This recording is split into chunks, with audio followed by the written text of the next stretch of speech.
What's going on, guys? It's Clay, and I hope you're all having a good day today. Today we have a bunch of information about Season 3 and Verdansk. Most of this is leaks though. Call of Duty themselves haven't said anything about Season 3, which is kind of weird. Doesn't it come out in like 2 weeks? What are you guys doing? To start off, Ghost Hope has some specific information about Verdansk. It will launch with Season 3 of BO6, which we pretty much all knew that. It is pretty much the OG March 2020 version, which is actually kind of interesting because we heard a bunch of rumors that it was actually going to be like mixed with Black Ops 6. We would have some POIs that would be Black Ops POIs. Train station interior will be closed. I have no clue if that's like a new thing or if this matters. The train returns and no fast travel subway system. I don't even remember if there was one to begin with. I think there was in Cold War. Now, this might not seem like a lot at all, but with like old leaks and old rumors, this pretty much confirms that they are going to do Verdansk correctly. It's not going to be like a reimagining, or they're not going to try to reinvent the wheel or do something different with it, which could be bad and good in its own way, because maybe people with the original version of Verdansk could get bored, or maybe there's some problems. It's going to be very interesting to see which quality of life features that they do keep in Verdansk and they don't, because Call of Duty has evolved since 2020. You're just gonna have like base systems and functions in this that exist in BO6 Warzone right now. Also, this is going to replace the current Warzone map, and we don't know how long this map is going to be in the game. There's still no information on Avalon. Why don't we have any information on Avalon? I don't know. Who knows how long Verdansk is going to be here? I have a feeling if it's here for more than a month, people are going to get really bored. I feel like this took so much resources that if they were going to do it like a Fortnite thing where they only brought it back for a month, it just wouldn't be worth it for them. Modern Warfare 3 version was a weird in-between spot of OG and different. So yeah, there was a unique build of this that was supposed to do something unique, and they're just not going to do that. I mean, for a lot of people that's a good thing, and for a lot of people that sucks because they've already seen this before. We've already played this before, and of course that's the whole point, is that we want what we already played before back. Then when it comes back, you know, just besides the first few rounds, you're gonna be like, okay, I've done this before. Kind of like how OG Fortnite was. If anyone remembers when OG Fortnite came back the first time, it was the biggest thing ever for like a week or so, and then everyone was bored. Everyone was so bored because we played it for like 2 years. Grain of salt rumor, the HDR will return with Verdansk, and then another grain of salt rumor, the Guru,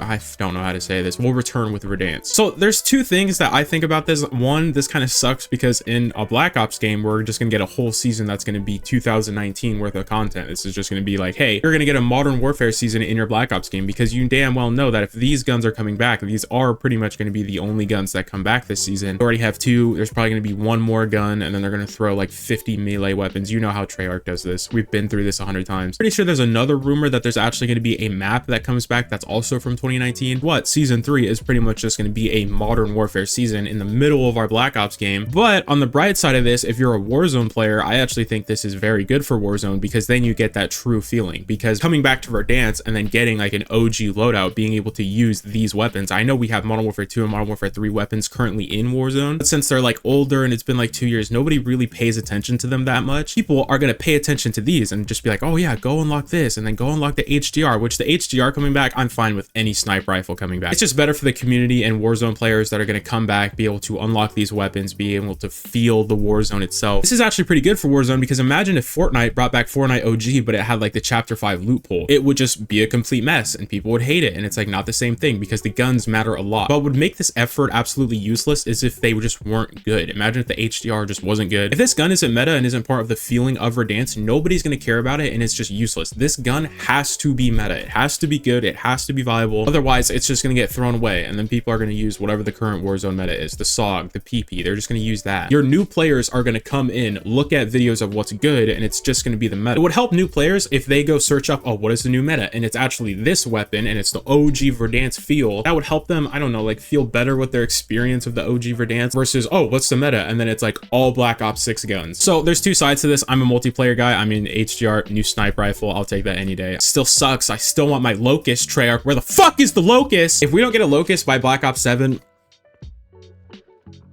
I cannot wait another 4 years at getting another chance to get the Locust. I'm gonna freak out. Also, the original Rose skin has been found on the files by data miners. So again, coming into this entire just 2019 feeling, we get the operators back. I think there's also another operator like Domino that's coming back, and then we're gonna get Rose, and then you're gonna get your weapons, and then you're gonna get a 2019 map, and then you're gonna get Verdansk. Just one big 2019 feeling, which honestly, for what they are trying to accomplish, I don't agree with it because fuck Warzone, but what they are trying to accomplish is very smart. I think this is a good idea for what they're trying to do. Again, again, why couldn't you just do this in a Modern Warfare game? Why couldn't you do this in Modern Warfare 3? Why are you doing this in a center of a Black Ops game? We also have another grain of salt rumor, the AMAX and Kilo. Oh, the AMAX, man, I remember that bitch. I remember when, oh wow. Pretty much the same thing as last time. If these weapons are not good, it does not matter. They need to be good, they need to be meta, otherwise they're just going to get buried, and half of the people coming back to Warzone are probably going to drop the game before they even realize things like the AMAX and the Kilo are back in the game. Also, all of this information has came from early playtests that players got to play. So all of this information is leaked information because someone from the playtest leaked all this stuff. It makes me feel so bad because remember they did the Black Ops 7 showcase and they were showing a bunch of things from Black Ops 7 and then that got leaked. That's how we know about the Primus crew coming back. That's how we know about the future, the BO2 sequel, like all this different types of stuff came from that playtest. And now we're getting another leak from this playtest. And it just makes me think like, I wouldn't be surprised if they just don't do any more playtests in the future. Like I'm completely honest. I'm not surprised if they just don't communicate with you guys anymore. You deserve it at this point. Every single thing that you do gets leaked. With other communities, this doesn't happen. Like a Marathon over at Bungie, nothing in Marathon has been leaked, even though there has been lots and lots of playtests, Tarkov people playing it, Bungie creators, all different types of people playing it, and nothing has been leaked. But anything in this Call of Duty community, because these people love clicks so fucking much, like your 10 minutes of fame means so much to just ruin the trust between the developers and the content creators. I wouldn't be surprised if we just don't get any more future playtests because you guys just suck. Also, Steam has some new terms of service that makes game creators say if they are using AI, not normal AI, like generative AI, okay? Everyone's like, oh, AI. No, we're talking about generative AI, all right? So they have finally confirmed right here, which everyone already knew, that yes, we are using AI generative tools to help develop some in-game assets. We've all known this since Modern Warfare 2. Shocker if you finally care about it in BO6. I do wish Steam makes this a little bit more specific. Just say, oh yeah, we used it in some way. Who cares? Like, yeah, but in what ways? Like what assets? I think you should have to disclose what assets are you talking about? Are you talking about art? Are you talking about models? Are you talking about maps? I just think that Steam should be just more strict with it so we as a player actually know what it is. Interview, I sat down with a developer behind Call of Duty's SBMM. Oh, should I read this real quick? Olsen explained that around half of the players would be driven to stop playing without SBMM because sometimes you stomp, sometimes you get stomped narrative applies to only around 40% of players by skill, with 10% of the very top players doing 90% of the pub stomping. You know what's funny is this is so true, but then no one cares. No one gives a shit. Contrary to what some players believe, you really don't have to try your hardest every match. If you go off meta, your MMR will adapt after a few bad games and matches will get easier. The exception would be when you're playing low pot modes that attract high skill players or during open betas. I fucking knew it. I told everyone